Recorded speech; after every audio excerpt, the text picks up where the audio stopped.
Hello everyone, welcome in today's current affair topic. आज हम बात करेंगे जो यूएस के न्यू प्रेसिडेंट है डोनाल्ड ट्रंप, जो एक के बाद एक नए एग्जीक्यूटिव ऑर्डर पास कर रहे हैं। और इस बार उन्होंने पास किया है कि now US is going to withdraw from United Nation human right commission.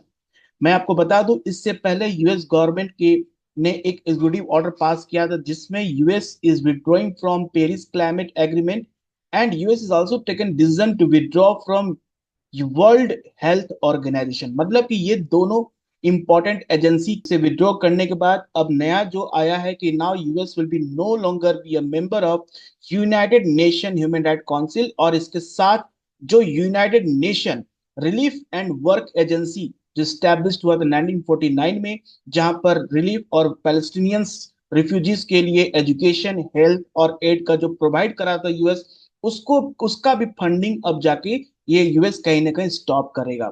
So under the Trump's first tenure the US had existed the human right council accusing it for chronic bias against Israel and lack of reform. मतलब कि ये जो decision US का, ये कोई नया नहीं है। जब यूएस के प्रेसिडेंट डोनाल्ड ट्रंप जब फर्स्ट टाइम जब यूएस के प्रेसिडेंट बने थे, उस समय ही उन्होंने ये डिसीजन लिया था विड्रॉ। लेकिन जो बाइडेन के बाद में फिर से यूएस इसका मेंबर बन गया। जब यूएस डोनाल्ड ट्रंप नए प्रेसिडेंट बने हैं, अब इन्होंने फिर से डिसाइड किया है कि withdrawing from United Nation human right commission. तो ये आखिर डिसीजन यूएस बार बार क्यों ले रहा है? एक से बढ़कर एक जो वर्ल्ड के इंटरनेशनल इंस्टीट्यूशन है, यूनाइटेड नेशन के जो हैं, वहां से यूएस विड्रॉ क्यों कर रहा है? Now in this case also hold on funding for the United nation Palestinian relief agency, जिसमें है that provide by the US for the people who are refugees। जो refugees है पैलेस्टीनियन, जब इसराइल का फॉर्मेशन हुआ था तो इसराइल ने बहुत सारे ऐसे टेरिटरी को ऑक्युपाइड किया था जहां पर पैलेस्टीनियंस हैं। उनके एजुकेशन, उनके हेल्थ के लिए UNRWA का स्टैब्लिश हुआ था, जिसका फंडिंग यूएस कर रहा था। यूएस करता था वहां के लोगों को, पैलेस्टीनियंस बच्चों को, उनके एजुकेशन, हेल्थ और हर एक चीजों के लिए ये फंडिंग यूएस की तरफ से जा रहा था। अब जाके ये फंडिंग भी बंद हो जाएगा। तो हमारा जो आज का वीडियो, इसमें बात करेंगे किस तरह से यूएस के विड्रॉ करने से इंटरनेशनल इंस्टीट्यूशन पे इसका इफेक्ट पड़ेगा और आने वाले समय में क्या क्या क्राइसिस और कंसिक्वेंसेस देखने को मिल सकते हैं। तो बने रहिए इस वीडियो के पूरे शुरू से लेकर अंत तक। सारी चीजों को हम लोग डिस्कस एक वन बाय वन करेंगे। पहला चीज है कि बाइडेन एडमिनिस्ट्रेशन, मतलब कि यूएस प्रेसिडेंट डोनाल्ड ट्रंप से पहले जो बाइडेन का एडमिनिस्ट्रेशन था, उन्होंने United nation relief and work agency का फंडिंग स्टॉप कर दिया था। उन्हें लगता था कहीं ना कहीं यूएनआरडब्ल्यू है एक टेररिस्ट ऑर्गेनाइजेशन बन गया है, ये कहीं ना कहीं हमस से लिंक है। और जितने भी इसराइल और हमस में वॉर हो रहे हैं, उसमें इसका इन्वॉल्वमेंट भी देखने को मिल रहा है। लेकिन एक इंडिपेंडेंट एजेंसी के जब रिव्यू किया, इस पूरे छानबीन किया, तो पता लगा कि ऐसा कोई भी एविडेंस नहीं मिला जिससे ये पता चले कि united nation relief and work agency is also involve in Israel Hamas war and supporting Hamas.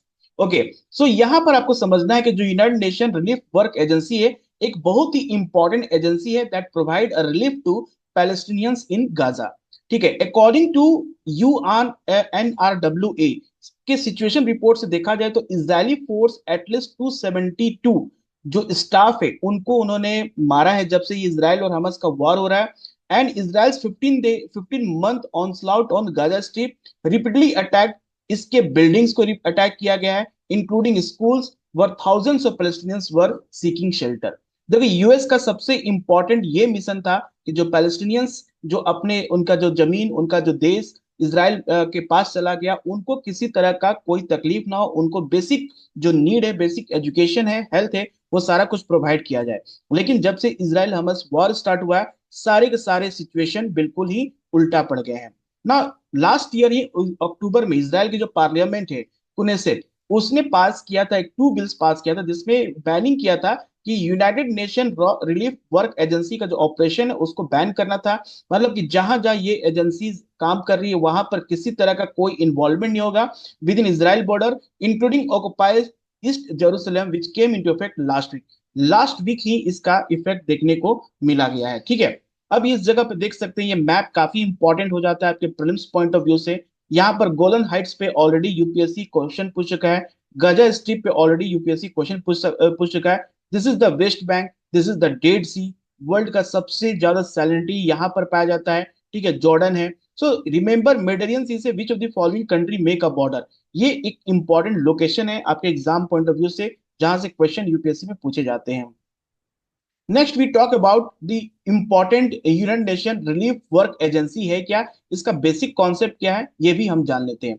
तो बात करते हैं United nation relief work Agency. इसका एस्टेब्लिशमेंट कब हुआ था? इसका एस्टेब्लिशमेंट हुआ था by the United Nation General Assembly in 1949 and it's main function is to provide 7,50,000 उस समय जो पैलेस्टीनियन रिफ्यूजी थे उनको सपोर्ट करना था, जो कि अपरूटेड हो गए थे from their land during the creation of Israel in 1948। जब इजराइल का 1948 में फॉर्मेशन हुआ था तो 7,50,000 जो पैलेस्टीनियंस थे जो कि अपने देश छोड़े थे, और इस चीज को पैलेस्टीनियन क्या बोलते हैं, नाकबा बोलते हैं और कैटास्ट्रॉफ बोलते हैं। जब इजराइल का फॉर्मेशन हुआ था तो ये जो पैलेस्टीनियंस थे अपने ही देश में एक अजनबी बन गए थे, जिनको ये नहीं समझ में आ रहा था कि उनको आने वाले फ्यूचर में उनको किस तरह का क्या सपोर्ट मिलेगा।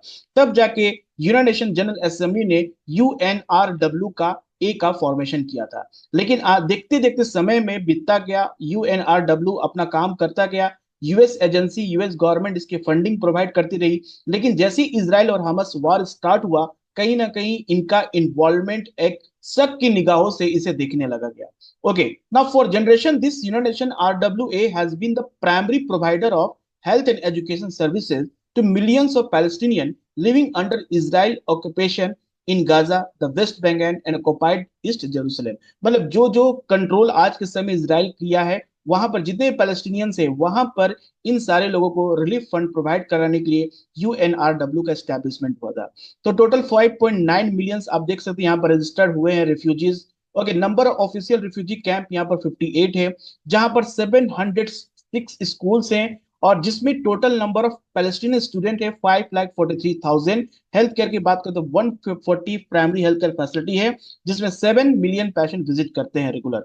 ओके, 1.4 बिलियन इसका जो यूएस डॉलर की बात करें तो फंड प्रोवाइड किया गया है। ठीक है, तो ये काफी इंपॉर्टेंट ऑर्गेनाइजेशन है, और यूएस अब इस पे डिसाइड किया है कि US will not provide a fund. Okay, not provide from the fund.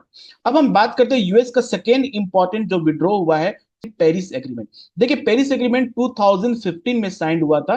Okay, इसमें climate change, okay, climate change के लिए जो मिटिगेशन और एडेप्टेशन है उसको किस तरह से प्रमोट किया जाए, जो डेवलपिंग कंट्री है उनको किस तरह से सपोर्ट किया जाए भाई फ्रॉम द डेवलप कंट्री, इस पे ये क्लाइमेट चेंज एग्रीमेंट साइन हुआ था।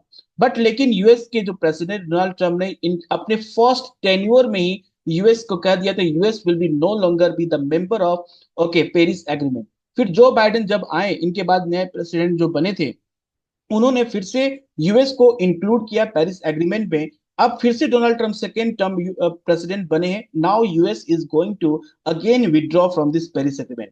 सो it's giving up citing potential economic damage. देखिए, डोनाल्ड ट्रम्प ने कहा है कि इकोनॉमिक डैमेज हो रहा, मतलब कि उनकी इकोनॉमी पे ये अनफेयर बहुत ज्यादा मतलब कि बर्डन है। एक ज्यादा से ज्यादा रिसोर्सेज का जो फंडिंग है वो डेवलपिंग कंट्री की तरफ जा रहा है। मतलब कि कियोटो प्रोटोकॉल जो साइन हुआ था 1997 में, उसमें क्या हुआ था कि डेवलप्ड कंट्री और डेवलपिंग कंट्री को डिवाइड कर दिया गया था। मतलब कि वहां पर एनेक्स 1 जो कंट्री थे, मैक्सिमम जो डेवलप कंट्री थे, उनके ऊपर ये रेस्पॉन्सिबिलिटी दी गई थी कि you have to take more responsibility for cleaning the environment. मतलब कि आपको ज्यादा से ज्यादा फंड प्रोवाइड कराना पड़ेगा developing country like India and China, जिनके पास अभी रिसोर्स की कमी है, और क्लाइमेट चेंज से फाइट करने के लिए you have to give more fund. Okay, so President Donald Trump signed executive order and उन्होंने कहा कि ये इकोनॉमिक डैमेज हो रहा है हमारे कंट्री का अनफेयर बर्डन से। मतलब कि उनका कहना है कि आज के समय डेवलपिंग कंट्री, खास करके चाइना की जो बात करते हैं, चाइना एक बहुत ही ज्यादा प्रोग्रेस कर रहा है, उसका टेक्नोलॉजी बहुत ज्यादा है, वर्ल्ड की इकोनॉमी में काफी अच्छा काम कर रहा है, और इस ये चाइना सबसे बड़ा जो है कह सकते हैं कि इमिटर है कार्बन डाइऑक्साइड का। तो चाइना को फंडिंग प्रोवाइड करना इतना डेवलपमेंट के साथ ये अनफेयर है। Okay, so withdrawing the United state from the Paris agreement. बात करते हैं पेरिस एग्रीमेंट क्या है। It is a international climate change agreement that was adopted in December 2015। Okay, under the party called United nation framework convention on climate change. Kyoto protocol जो कि 1997 में sign हुआ था, इस it came into force in 2005 2005 से लेके 2020 तक ये इसका फर्स्ट कमिटमेंट पीरियड और सेकेंड कमिटमेंट पीरियड चला। उसके बाद पेरिस एग्रीमेंट साइन हुआ कि 2030 तक सब कंट्री ये डिसाइड करे कि उनको किस तरह से क्लाइमेट चेंज से फाइट करना है और अपना एक प्लेजेस ले, मतलब कि what the country are doing to fight against the climate change. India ने भी अपना एनडीसी यानी नेशनली डिटरमाइंड कंट्रीब्यूशन सबमिट किया था। इंडिया ने 3 प्लेजेस लिए थे कि हमें 2030 आते आते इतना परसेंटेज ऑफ कार्बन डाइऑक्साइड खत्म करना है, इतना परसेंटेज ऑफ इलेक्ट्रिसिटी हमें रिन्यूएबल सोर्स ऑफ एनर्जी से प्रोड्यूस करना है। सो अंडर द इंटरनेशनल क्लाइमेट, अगर पेरिस एग्रीमेंट की बात करें तो first negotiated in 2015, country around the world to agree to cut greenhouse gas emission in an effort to limit global warming and first all worse impact of climate change. तो climate change के impact से को कितना कम किया जाए उसके लिए ये पेरिस एग्रीमेंट साइन हुआ था और कहा गया था developed country will provide a fund to this developing country. अब इसमें सबसे बड़ा ट्विस्ट क्या आता है, सबसे क्या है कि डोनाल्ड ट्रंप कहते हैं कि however President Donald has not announce withdrawal from the underlying UNFCC treaty. देखिए यहाँ पर सबसे इंपॉर्टेंट बात है कि US is decided to withdraw from Paris agreement. देखिए पेरिस एग्रीमेंट अंडर यूएनएफसीसी के अंडर साइन हुआ था, लेकिन यहां पर यूएस सिर्फ पेरिस एग्रीमेंट को से विड्रॉ हो रहा, यूएनएफसीसी से विड्रॉ नहीं हो रहा, जो कि 1992 में अर्थ समिट हुआ था जहां पर क्लाइमेट चेंज से फाइट करने के लिए US played a very important role which provided the framework under the Paris agreement was negotiated and sign. ठीक है, so Trump has argued that agreement imposes unfair burden. According Donald Trump ये एक unfair burden है on the American economy. कैसे? क्योंकि US officially रीज्वाइंड Joe Biden इन 2021, जैसे मैंने बताया कि फर्स्ट टेन्योर में ही प्रेसिडेंट डोनाल्ड ट्रंप ने जब 2017 से लेके 2021 तक जब फर्स्ट टेन्योर वो प्रेसिडेंट थे, उस समय उन्होंने डिसाइड किया था कि they will be not member. लेकिन जो बाइडेन के आने के बाद वो फिर से ये यूएस इस पेरिस एग्रीमेंट का पार्ट बन गया था। अब फिर से इसको विड्रॉ कर रहे हैं, मतलब डोनाल्ड ट्रंप इसको फिर से वो आप बोल रहे हैं कि US will no longer with the part of okay Paris agreement. उनका सीधा सीधा ब्लेम जाता है चाइना के ऊपर। वो कहते हैं कि United State will not sabotage our own industry while China politics with impunity. मतलब चाइना, हम अपनी इंडस्ट्री से मतलब कि हम क्यों सेक्रीफाइस करें जब चाइना नंबर 1 एमिटर है और चाइना विदाउट एनी मतलब कंसिडर एनी कंसर्न ओके कि कितना वर्ल्ड का पॉल्यूशन होगा, वो इतने ज्यादा पॉल्यूशन प्रोवाइड करा रहा, इतने ज्यादा इंडस्ट्रीज को यूज कर रहा है। So China is currently largest global emitter of the green house gases, though it is led to world in deployment of renewable energy. तो यूएस कहता है कि चाइना आज के समय लार्जेस्ट ग्लोबल एमिटर है और साथ में अगर ग्रीन एनर्जी की बात करें तो इसमें भी चाइना नंबर 1 चल रहा है। तो चाइना को किसी तरह का सपोर्ट नहीं देना है, चाइना को किसी तरह का सपोर्ट की रिक्वायरमेंट नहीं है। चाइना खुद से अपने फाइनेंशियल एक्टिविटी को प्रमोट कर सकता है, रिन्यूएबल सोर्स ऑफ एनर्जी को प्रमोट कर सकता है, उसे किसी कंट्री के सहारे की जरूरत नहीं है। ठीक है, तो वो ये इसी को ये अनबर्डन कहते हैं, अनबर्डन और अनफेयर कहते हैं। ठीक है, so US emission have been decreasing और उनका कहना है कि जो 2000 के बाद से यूएस का जो कार्बन डाइऑक्साइड एमिशन है वो डिक्रीज किया है। लेकिन अगर हिस्टोरिकल रिकॉर्ड देखा जाए तो यूएस आज भी सबसे ज्यादा कंट्रीब्यूटर है इन कार्बन डाइऑक्साइड एमिशन में। ठीक है, तो ये डाटा आपको याद रखने for exam point of view से समझना होगा। अब हम बात करते हैं कि यूएस का जो थर्ड इंपॉर्टेंट डिसीजन यूएस ने लिया है कि US is withdrawing from WHO यानी world health organisation. So during the first batch of executive order following his return to White House on January 2025, Donald Trump said that United States withdrawal from the WHO, WHO से withdraw करेगा। और इसके पीछे सबसे बड़ा कारण ये है कि वो WHO ने चाइना को ज्यादा सपोर्ट किया था ड्यूरिंग कोविड-19 पैंडेमिक। डोनाल्ड ट्रंप का सीधा ब्लेम है चाइना के ऊपर कि China country from where corona virus was originated, जिसको डब्ल्यूएचओ ने नेग्लेक्ट किया, जैसे डब्ल्यूएचओ ने कोई एक्शन नहीं लिया, मतलब WHO being a bias towards the China and mishandling the COVID-19 pandemic. This is not the first time Mr. Trump has chosen withdraw from WHO. उन्होंने he took the same step in the organization in 2020 for the same reason में 2020 में भी उन्होंने कहा था कि US will withdraw from WHO। और जब ये नए प्रेसिडेंट दोबारा सेकेंड टेन्योर में आए हैं तो उन्होंने डिसीजन ले लिया है कि नाउ डब्ल्यूएचओ का मेंबर यूएस नहीं रहेगा। अब यहाँ पर समझना ये है कि अगर यूएस ने डब्ल्यूएचओ का मेंबर नहीं रहता है तो यूएस डब्ल्यूएचओ में क्या इंपैक्ट आ सकता है। तो सबसे पहले हम समझेंगे what is WHO and what does it do. So सबसे पहले डब्ल्यूएचओ की बात यह है कि it is a health crisis response. जब भी कोई पैंडेमिक, एपिडेमिक्स और ऐसे जो हेल्थ रिलेटेड जो इश्यूज होते हैं उसमें WHO played a very important role. WHO उसमें अपना एक गाइडलाइन निकालता है, अपना उस डिजीज के बारे में सारा इंफॉर्मेशन प्रोवाइड कराता है जिसको हम लोग ज्यादा ऑथेंटिक मानते हैं। सो global data and trends monitor health issue world wide. WHO पूरा हेल्थ इश्यूज को मॉनिटर करता है world wide. It provide standard and guideline. It provide health supply. It provide vaccine and medicine also. Humanitarian add भी provide कराता है WHO, like support crisis response and diplomacy and technical assistance, means it help government to tackle the health challenges। तो ये सारे activity किसके हैं? WHO के। अब हम बात करते हैं यूएस अगर इसके मेंबर से हट जाता है तो WHO को कितना नुकसान होता है, इसके बारे में देखें। अगर हम टोटल कंट्रीब्यूशन देखें WHO में तो यूएस का टोटल है 12 to 15%। अगर 2022-23 का बात करें तो WHO में US is the largest donor. सबसे ज्यादा जो फंड डोनेट होता है वो यूएस की तरफ से होता है, दैट इज 12 to 15%। यही नहीं, WHO फाइनेंशियल स्ट्रगल, अभी जो WHO है के पास फंड की कमी है, ठीक है, WHO के पास अभी फंड नहीं है कि वो रिसर्च एंड डेवलपमेंट कर सके, ह्यूमैनिटेरियन एड प्रोवाइड करा सके, like medicine and other vaccine provide करे। तो इस केस में यूएस का विड्रॉ होना उसके लिए कह सकते हैं ना कि एक कहावत होती है, एक तो गरीबी ऊपर से आटा गीला, तो वो वाली चीज यहाँ पर आ जाएगी कि already facing a financial difficulties. ठीक, गरीबी है ऊपर से आटा गीला, मतलब कि US is withdrawing, so it cause a different okay consequences.